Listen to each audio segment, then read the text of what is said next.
Welcome to After Dark at the Fix Stops Roundtable, featuring Katrina Ness, Vanessa Collins, and Ted Ings. This episode is brought to you by BG Products, partners beyond products. And now for your hosts, Ted Ings, Vanessa Collins, and Katrina Ness. Good evening, everyone. Happy Monday, and welcome back to the Fix Stops Roundtable. Tonight's guest is the one and only COLTON TRCIC. So welcome. Thanks so much for having me on, guys. It's a pleasure to be here.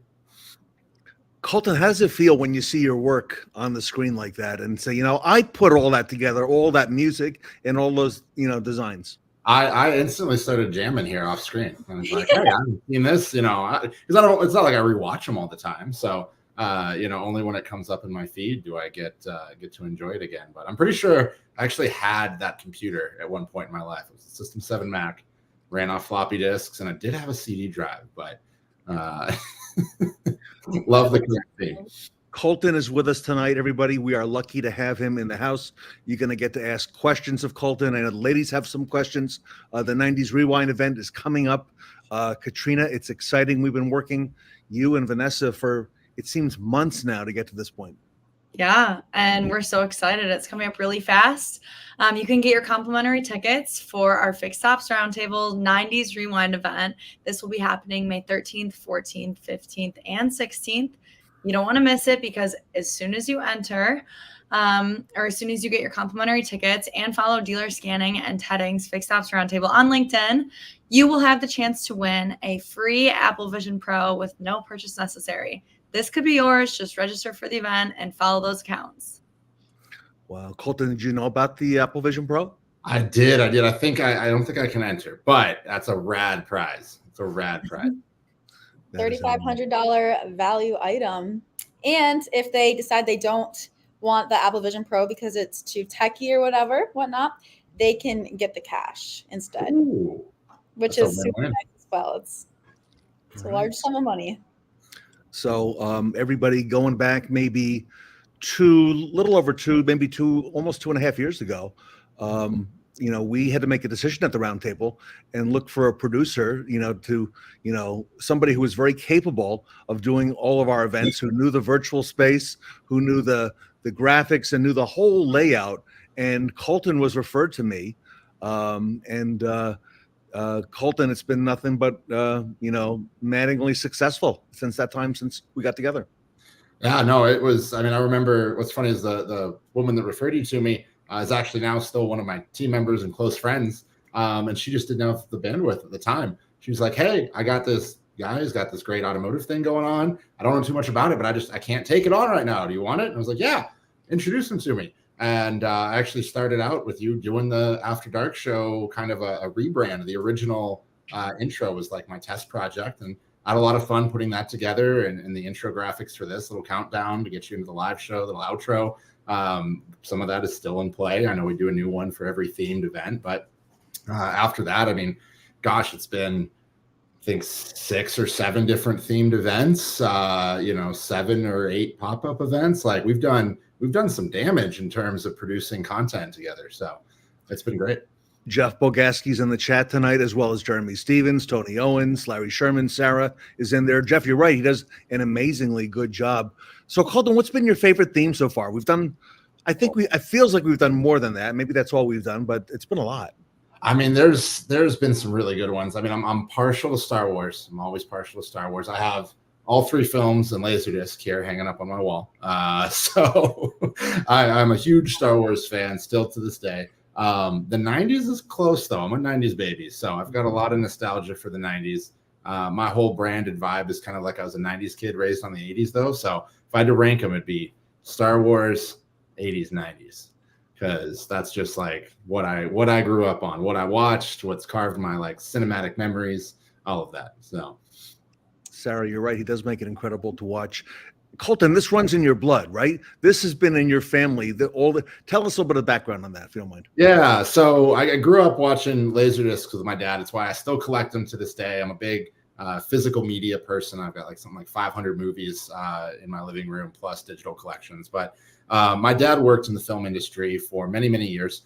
He picked up and left Pittsburgh back in the day and moved to LA. He did makeup effects and creature effects and animation. He worked on Glory, Jurassic Park, Terminator 2, Day of the Dead, Batman Returns, a bunch of really big movies. My kind of claim to dad fame with him was that he was the key artist for the T-Rex in Jurassic Park. So he was responsible for the full-size model as well as an animator of the full-size animatronic on set. So, he kind of steered how an entire generation thinks about dinosaurs, or at least certainly many kids' favorite one. So that sparked my interest in it all real early on. I think I took the film course in my high school as many times as I was like allowed. And it was always the same thing. So I was making the same 5 projects every semester, but I took it probably like 5 times in a row. So I was just cranking out whatever creative thing I could get my hand on back then. Those were like mini DV cameras, if anybody remembers, tapes, little baby cassettes go on the side of the camcorder. It's like yay big. That was what we were running around with, like we were making the Blair Witch Project. So a lot of fun. Katrina, he does so much for the Roundtable, and now he's starting to do a lot of work with a lot of our partners at the Roundtable. He was out at the Nilo company for a pop-up that we did last June, and now he's working with Auto5 Pro, which is a Nilo owned product, for their own finance company. And we've challenged him, Vanessa, many times, especially last spring. We said, we have this idea about a pop-up event where we would go in and do the whole thing live from the showroom. We weren't quite sure how it was going to work, right, Colton? But we were going to go live, and we knew we would, broadcast it on social media. It was going to be something totally different. And we'd be interviewing panels of people from the dealership. And we did that very first one almost a year ago at Bozard Ford Lincoln. And tell us about that, because that was quite an undertaking to pull that off the way you did. So that first one a year ago at Bozard was our first time actually meeting in person, because I'm in Arizona, Ted's on the East Coast. So we've always met phone calls, Zooms, FaceTimes, all of that. But I flew myself and one of my team members, Max, out to Florida. We blew out a bit of gear. We drop shipped some gear in.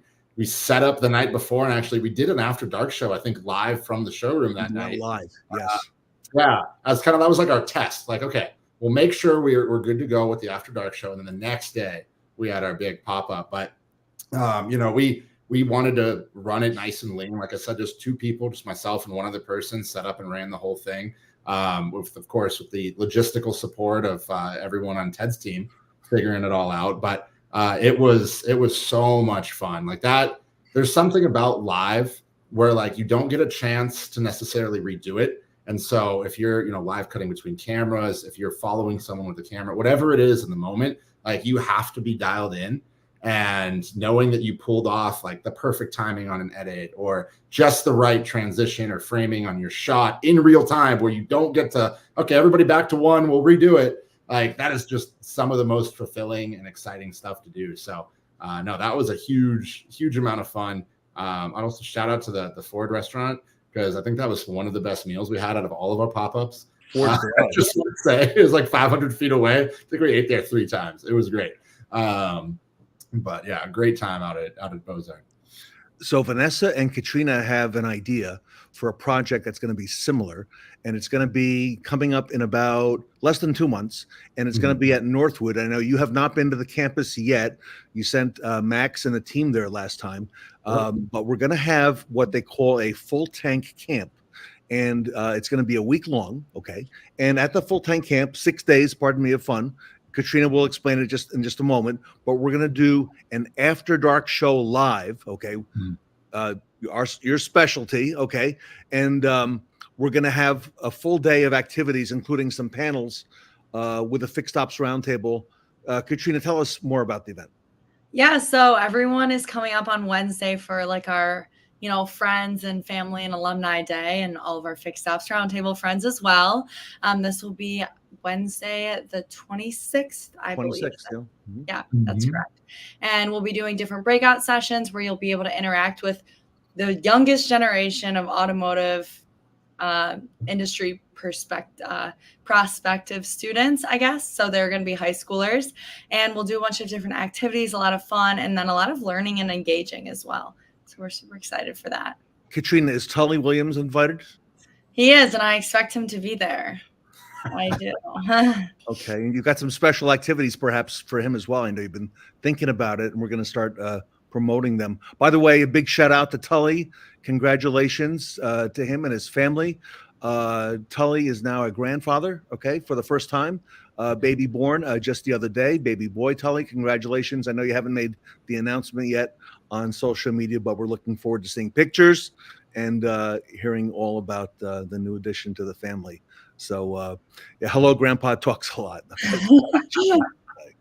So we're gonna do the full tank camp, Colton, on the 26th. So it'll involve an after dark show the night before. We'll do some recordings during that day. Katrina's got this whole agenda planned, right? And I'm gonna come up to there. We'd like you to come up as well. I think Max would come back. Oh yeah. Oh yeah, he loved the Northwood show last year. That was the only pop-up I didn't make out of the entire calendar year last year. That one just lined up with an annual Jeep trip. I'm a Jeep guy. I go four-wheeling. There's one trip I always go to every year. The rest of the year, whatever. But there's one trip I always go to, and the Northwood event last year lined up right on top of that. And I was like, all right, well, good thing I got an amazing team. We'll send them, and I'll go and play around in the dirt in the mountains. So no, I was a little jealous. That showroom was gorgeous. The panels that you guys shot were incredible. And I mean, just getting to interact with, up and coming talent is always exciting, no matter what the industry is, because it's going to be a mix of, learned knowledge passed down, as well as like a whole new perspective on how things should be done. So, and Colton, if we hadn't gone, we wouldn't have met this talent here, both of them, right?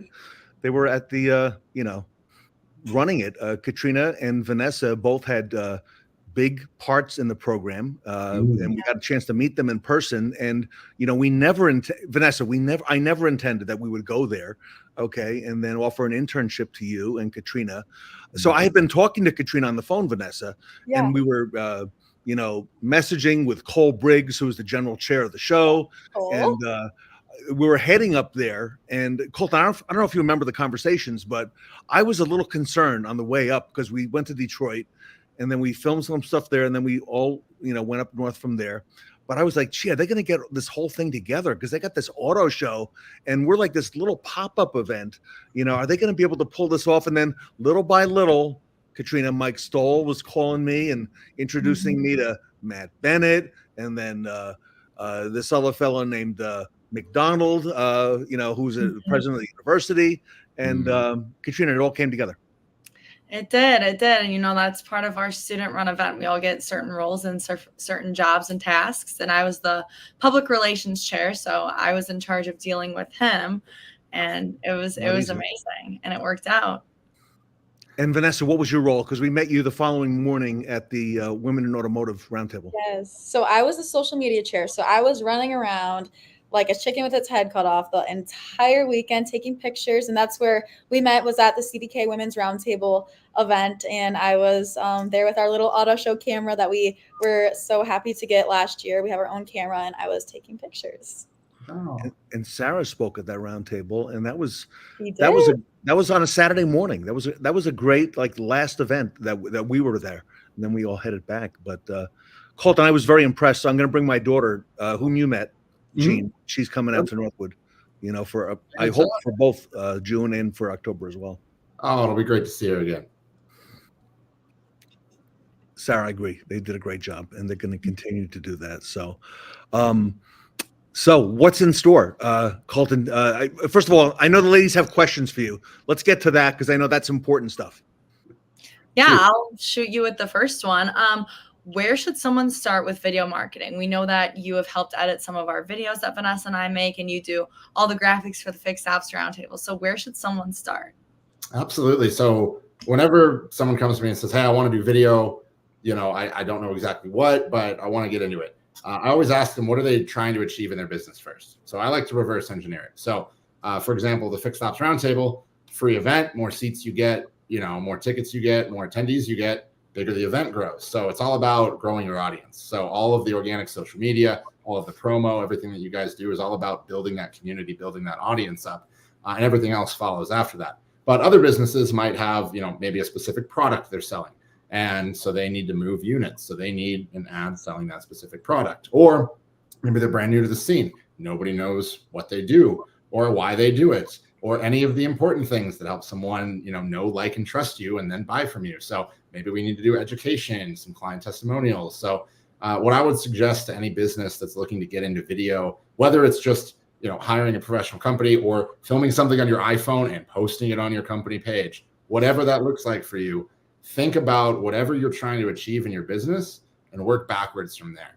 Because making content, making videos without some sort of underlying metric or purpose or target, you'll eventually burn yourself out because you'll be putting all this time and energy into it. You won't be seeing the fruit you're looking for because maybe those two things aren't aligned. Colton, it's hard work, isn't it? It is. It is. And I'm the guiltiest when it comes to my own. Like, I wish I had a little team of social media ninjas working on my stuff all the time, because I sit down, I'll plan things out in my journal, and then I get caught up doing a bunch of work for somebody else and pushing out their social media. And then I come back and I'm like, I'm so tired. I look bad. I got bags in my eyes. I shouldn't do my own video. And then I talk myself out of it. So we're all guilty of it, especially marketers. Marketers have a tendency to under promote themselves and over promote everybody they work with. But it is hard work. These two put in a ton of effort. Making stuff on social media requires a lot of energy, not just to make sure that you're upbeat and happy and like inviting when you're on camera and talking to people, but also to like deliver meaningful value and have something that's actually going to have somebody's, scroll stop, and they're not just going to keep doom scrolling past it on their phone. Yeah. Vanessa, was it hard for you to get out in front of the camera? And I'll ask Katrina the same question. So I had worked at a bridal shop before I got the position here at Fixed Ops Roundtable. So I was used to, making different TikToks. I went live multiple times on our Instagram doing different giveaways and stuff like that. So I had experience with it, but not in the sense of like talking as much. So I was definitely nervous when it came to like speaking. But after the first month, and actually I even recently sent Katrina a video from one of the first ones we made back in October, and I sent it to her and I said, Katrina, we have gotten so much better. Like, I don't even recognize us. So we were definitely timid at first, but I think that we are very comfortable in front of the camera now. And that translates to a lot of the things I do in my personal life and here at Northwood. Like, I just gave a speech today for our undergraduate symposium for the research that I've been doing in my marketing communications class. And my bubbly personality is able to come out through my presentations because of the Fixed Ops Roundtable. And I'm a lot more confident in just public speaking in general. So. And I know we've had you guys shift gears a couple times depending on events and things like that. Yes. But Katrina, how about you, your comfort level getting out in front of the camera? Because I don't think you did maybe as much as Vanessa did in the past. I could be wrong. Yeah, no, I really didn't have any experience with like just being in front of the camera and being comfortable with it. Besides, like I went to CBT News like over the summer, and I did a little segment with them for Auto Show. So I had like a little bit of experience, but like social media for me was like I could take a picture and post it online, but like a video of me talking, like I was not comfortable. Like I was just like, I felt awkward doing it, but it was really something I grew into. And Vanessa and I, like she was saying, she sent me a video and we have gotten so much better. I just like, it wasn't up my alley at first. And I told like Ted and Michelle that, and they were like, it just takes practice. It just takes practice. And it really did. And now like, obviously we've been doing a lot better and we enjoy doing it. We love doing it. Colton, do you remember I sent you some of their first videos? I said, can you edit this? Can you edit that? And you said, no, just have them do it again. So yeah, it's all reps. I mean, I was the same way. When I started, I worked for a startup here in the Valley called Design Pickle for 5 years, video marketing, branding, everything. I mean, it was a startup, so I wore many, many, many, many hats. But I had to get in front of the camera because oftentimes you were promoting a video and you didn't have talent. You didn't have a budget for an actor, or no coworkers around because they're all engineers. You're doing something else. So it just comes down to reps. The more you do it, the better and more natural everything is going to feel. The better you're going to feel on camera. And then from there, it goes up and up. If everybody wants a little Easter egg, if you search pickle suit guy on Google, you will find some of my old work. I think I'm still the third search result, second or third. I don't know. I'm pretty high up there. It's very entertaining. And that explains why I have no level of discomfort on camera, because I literally used to wear a pickle suit. And so that's awesome. Well, Colton, you said something previously about stopping the scroll, and that caught my attention because I learned a lot about that in my different social media classes here at Northwood. And so my question for you is whether it's, a longer video or a short TikTok type reel video, what's the best way to make a video more engaging? Yeah. So right now, I mean, the trend currently is that shorter form tends to be doing better. That's not a surprise given the success of TikTok and how machine gun fire the engagement is in that app. It's just from one video to the next, to the next, to the next. You know, it practically scrolls for you. But that short form is doing really well right now, primarily because platforms like YouTube, Instagram, you know, anybody else, I think LinkedIn's actually in beta for a short form like Reels style. Yeah, if that's news. LinkedIn is beta testing basically their version of TikTok into LinkedIn. But everyone's so desperate to compete with TikTok that they're practically promoting that content for you. Their algorithms shifted a little bit. It's pushing all those short form pieces out very, very quickly, almost like what it used to cost to, you know, paid promote your posts. So short form is king currently, but it's always a trend. It ebbs, it flows. Certain platforms like YouTube, long form still works. My tip for creating engagement would be that really, no matter if it's short form or long form, it comes down to that first 6 seconds. So 6 seconds on average is the amount of time somebody decides whether or not whatever they're watching is registering with them on an emotional level and whether or not they're going to keep scrolling or click the skip ad button or whatever it is. So really, however you hook your audience in, and there's a million different ways to hook people, but generally speaking, you want to elicit some sort of emotional reaction, whether that's outrage and you're going for the wait what kind of reaction, or if you're going for the that's interesting and you're kind of, you know, probing into maybe some educational content or some you know, just feel good stuff. Like people like to feel good. The world's crazy. So there's a lot of different ways to get there, but if you can figure out what that looks like in your first 6 seconds, no matter how long the video is, you'll probably achieve some success. That is really my kind of gold standard for hooks, is what's the fastest way we can capture attention in 6 seconds.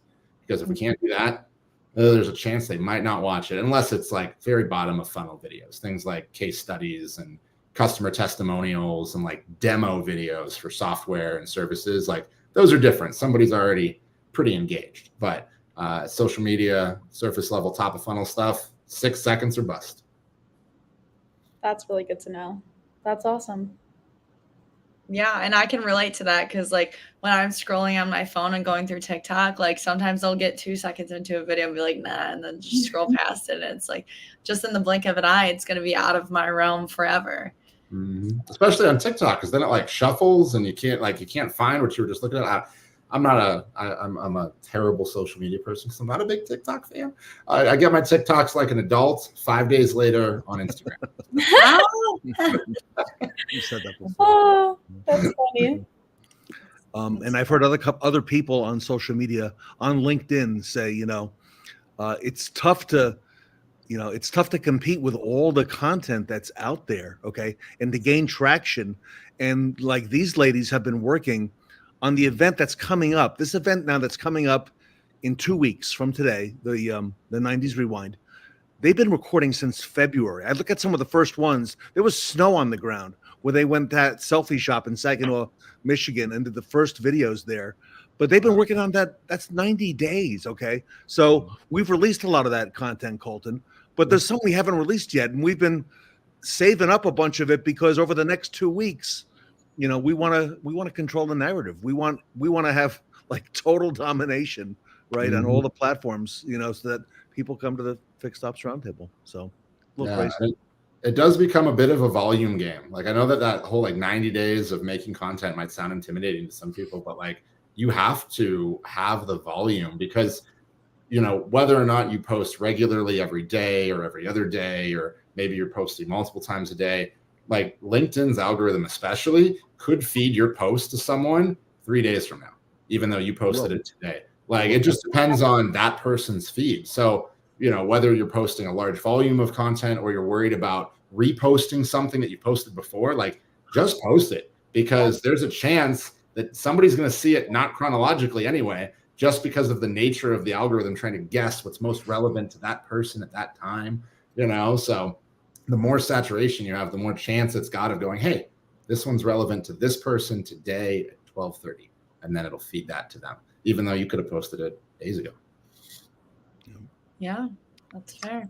I'll do another question for you, but we're going to take a little bit of a flip off of social media and more into, for example, the After Dark show. So how can one make their at-home video webcam look better? So this is something that we get asked a lot because everybody's on webinars, live shows, everything. And I don't know about you guys. I'm in my home office. I'm just using my Mac. Like, it's nothing crazy.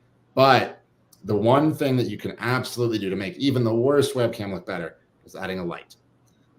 Just one light is really all you need. I have an Elgato Streamlight here. It's just a big flat panel. Yep. And they're nice and soft. Even though they're just this big LED panel, they look good. It just illuminates your face. You don't get backlit as bad. You know, I've got a window behind me, which is like a cardinal sin. You don't want to be backlit because then you look like you're a CIA investigator in some sort of Netflix movie. You know, which that could be your vibe. I don't know. Maybe that's your brand. But a single light would be my first investment, and it doesn't have to be fancy. You could buy a million of them off Amazon, or B&H is my favorite retailer for tech and things like that. And then webcam quality. If you are a Mac person, chances are if you have a Mac that was made in the last like 2-3 years, you got a great webcam built into your MacBook. If you don't, Apple launched a feature called Continuity Cam that lets you use your iPhone as a webcam. It actually allows you to use the back cameras on it. It's just a feature. You just got to make sure you're signed into iCloud on both your phone and your Mac. But this is normally what I use for any sort of really long form recording is my iPhone.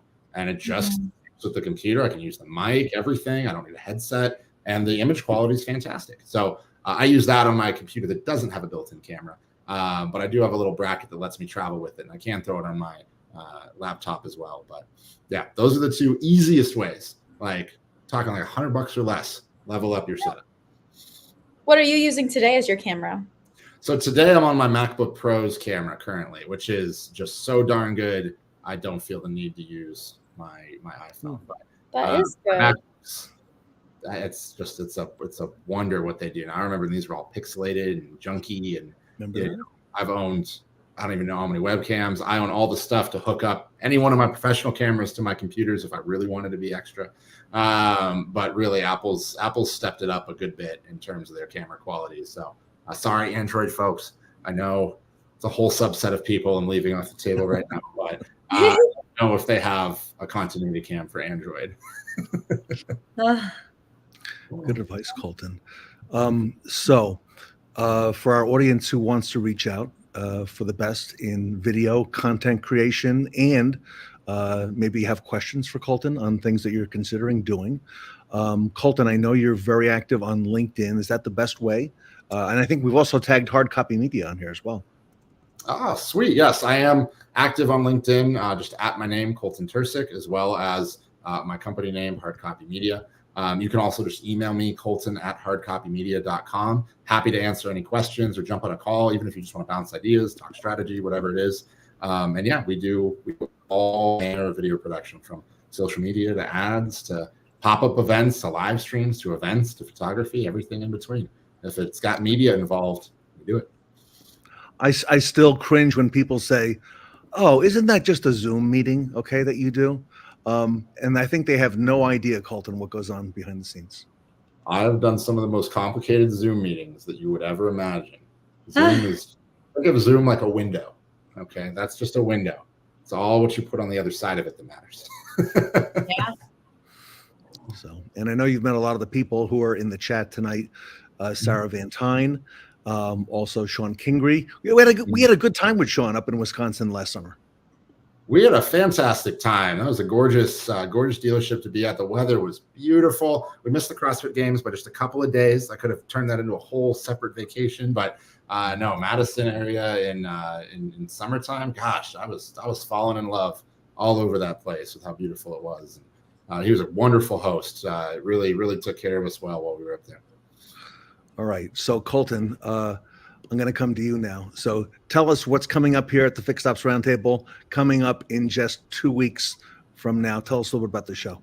All right. In just 2 weeks, that's Monday through Thursday, May 13th, 14th, 15th, and 16th. We have the next Fixed Ops Roundtable. It is the 90s Rewind event. I'm a 90s baby. This one's close to my heart. There's going to be so many panels. I think I saw a stat today. It's over 156, Ted. Correct me if I'm wrong. That's right. We've got so many experts. It's going to be a phenomenal time. You can get your complimentary tickets at fixedopsroundtable.com. Again, those are complimentary tickets at fixedopsroundtable.com. And of course, as we mentioned earlier, there is that drawing. All you have to do is follow Ted, Dealer Scanning, on LinkedIn, and you'll be entered to win that Apple Vision Pro, which if you're a tech head like me, you know it is the best VR AR headset on the market. Or you can just take some cash if you know that's not your bag.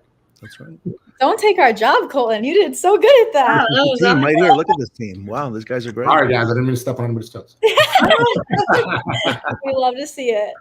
So, everyone, if you want to get a chance to meet Colton in person, come up on June 26th. It's a Wednesday to Northwood University to the Full Tank Camp. He's going to be there, and he's going to be leading us and producing that event, that Fixed Ops Day. So join us for that. You don't want to miss out. And again, I'll be there as well. And you might want to meet Katrina, who I know will be there. And we're hoping very much that Vanessa will be there as well. I think I can pull it off. So we're looking forward to that. So great stuff, Colton. Thank you for being here tonight. No, thank you guys so much for having me. It's I've watched so many of these over the years and done so many intros and outros for them. It's just an absolute pleasure to actually be here. So thank you. You remember the one in BG in August when I had the flight problems and I couldn't get there, and you got there with Max and Sarah, and I think it was a phone call to you. I said, "Listen, I can't get there. You're going to have to pull this one off on your own." Oh my gosh, that was the most stressful flight arrangement of my life. So we went to bed at like 11 p.m., maybe 11:30 p.m. Our flight was at like 3 a.m. Flight was on time, not delayed, not rescheduled, nothing. We wake up at like 1 a.m. and flight's canceled. Like literally, like within moments of like waking up, we see that the flight's canceled. We moved heaven and earth to rebook different flights. Ted was dealing with his own thing. It was nuts. The fact that we were able to pull off one of my favorite events we did last year, because BG's campus is just gorgeous. It was incredible. But yeah, shout out to Sarah too. She was the only one there to host, really. And Sean was there as well. Butler. So yeah, Sean Butler. So shout out to both of them. They did a phenomenal job stepping in to host that one, while Ted was unfortunately stranded due to weather, and the rest of us just barely got there in time to set it all up. But none of that for the Northwood event. No crazy flight. Not doing that. Everybody, on Wednesday night, we have a special show.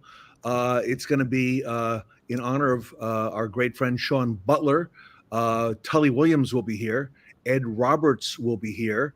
Sean Kingery. I believe Kathy Bates is going to be here as well. Michelle McLean is going to be here. Katrina and Vanessa will be here, and myself.